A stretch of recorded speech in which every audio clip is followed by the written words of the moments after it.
Well, from our foundation, I really didn't have a process because we never really talked about God really sending His Son Jesus to the world, His only begotten Son. I never really heard it like that because remember I was raised as a Catholic, so we really never opened the Bible up and actually read scriptures. They always had this little pamphlet that they go off of, and because of that reason, I never really heard any scriptures like I hear today. And we all natural, need super, not the man. God's plan comes together no matter the weather. Trust in Him, believe in Him. Because of Him, we can do it. Come together like a unit. We all natural, need super, not the man. God's plan comes together no matter the weather. Trust in Him, believe in Him. Because of Him, we can do it. Come together like a unit. Hey, what's going on, guys? I'm Joshua theSavior. I'm here with my mom, Vivian. hey, All right, and we're back today with a special episode.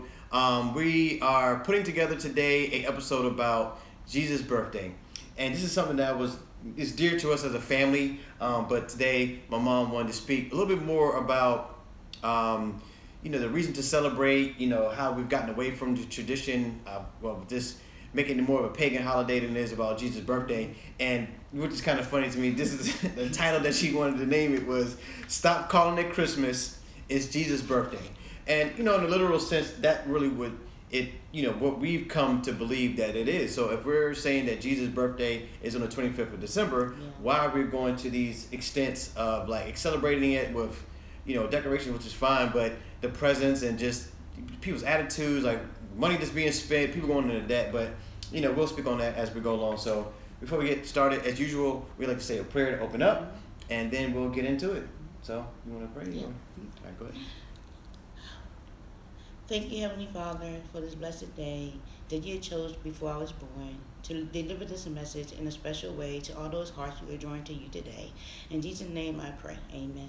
Amen. So we have a couple of scriptures here today that we want to read and just kind of just go off of. Is there anything that you want to say before we get going?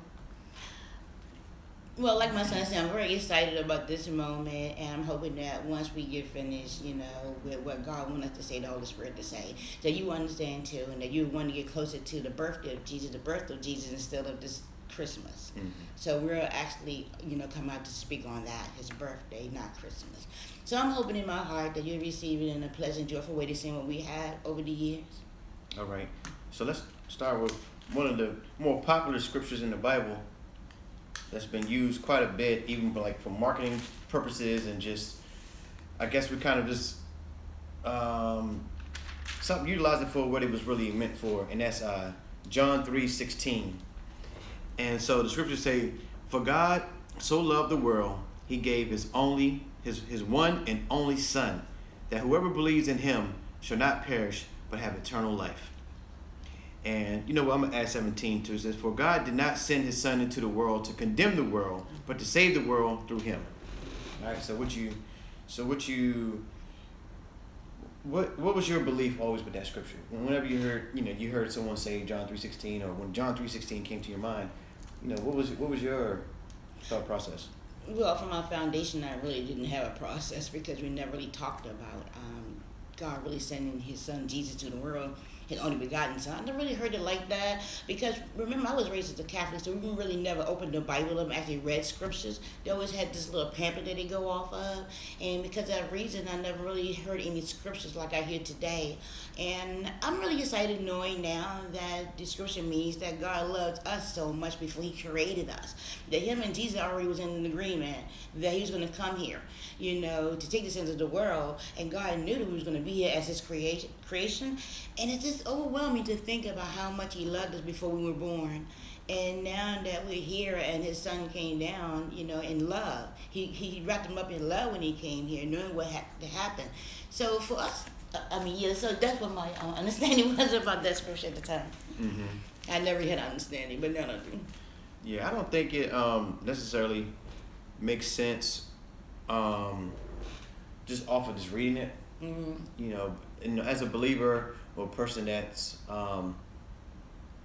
that been born again, that has given their life to Christ, that scripture means so much to us, because without that, then we don't have any type of answer or salvation for our sins. And because you gotta understand, just the entirety of the Bible, you know, there were several attempts that God wanted to, you know, have us have a blessed life.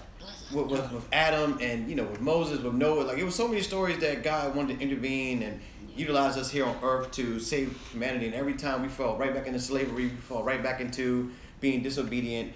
And so that's the whole reason why Jesus Christ was sent here in human form. God had to come as a human to earth because we wasn't getting it right on our own. You know, God talks to us. Yeah. He talks to us through the Holy Spirit.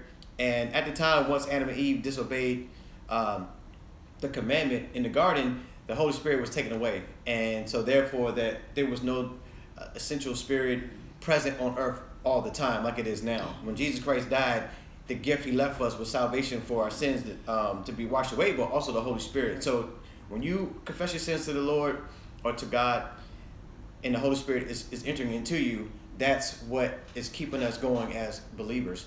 And you know, this thing gets so entangled in terms of like putting all the pieces together.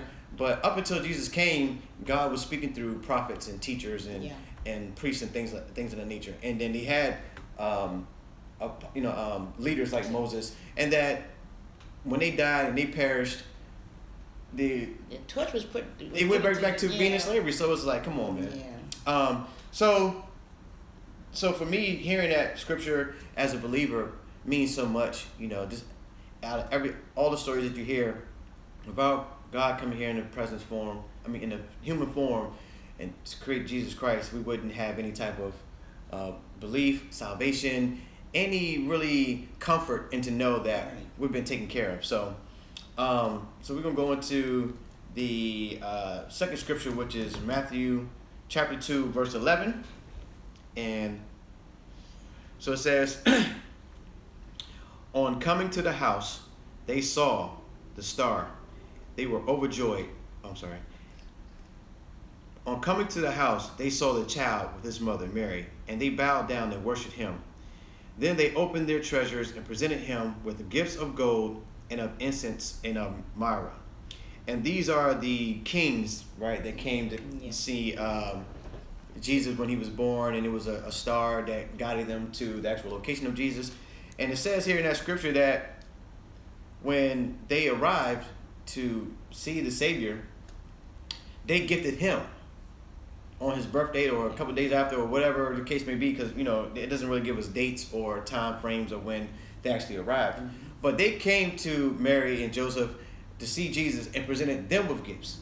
It doesn't say anything about exchanging gifts with Mary and Joseph, and you know what I mean. So that's one of the things that we have to understand, that you know how did this become just me giving a gift to my mom and mom, we exchanging gifts, and we forget all about the real reason why we celebrate Christmas.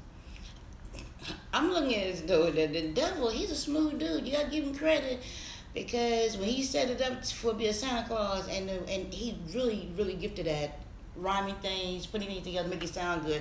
So think about this Merry Christmas. It just has a ring to it. Oh, it sounds so great, so joyful. Right. But I've never really seen anybody really be merry on Christmas.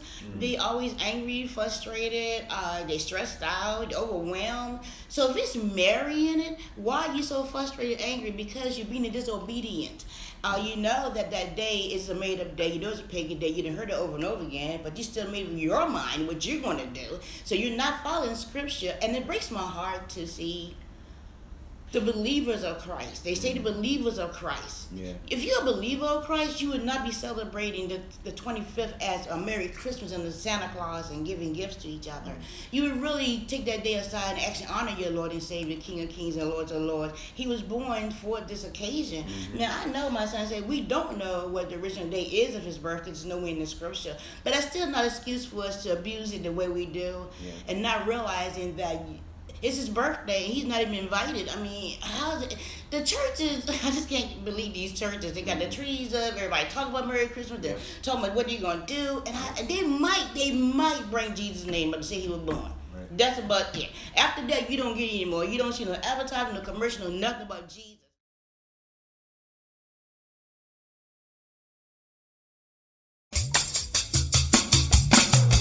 We all natural, need super, not the man. God's plan comes together no matter the weather. Trust in him, believe in him. Because of him, we can do it. Come together like a unit.